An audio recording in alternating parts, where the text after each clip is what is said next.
When I was a Grass Fellow, nearly 20 years ago, my research project was, objectively, a failure.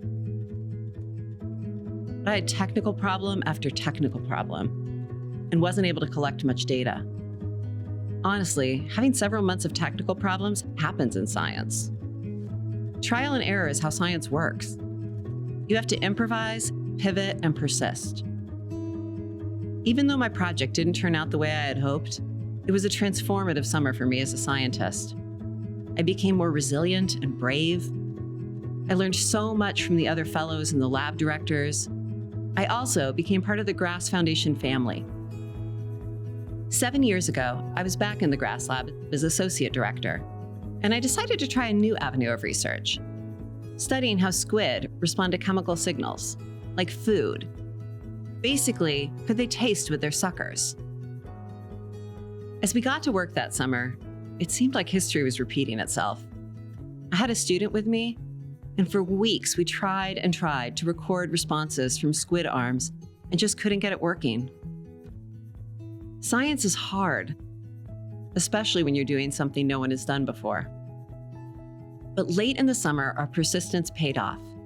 Someone had more octopuses than they needed for their experiments and gave the extras to us. We tried one octopus experiment and bam, it worked.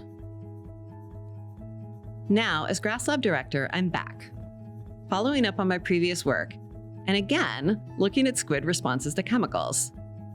I'm using a different species this time, the bobtail squid, and experiments have been going great. I'm driven by a curiosity about how things work, how it is that animals are able to make sense of their world. And as I research these questions, I'm also working to train the next generation of scientists and scientific thinkers. Mentorship and teaching are a huge part of being a scientist. What skills and knowledge can I impart? I love not only thinking about the brains of squid or octopuses, but about my students' brains and my Grass Fellows' brains. How can I encourage their curiosity and critical thinking?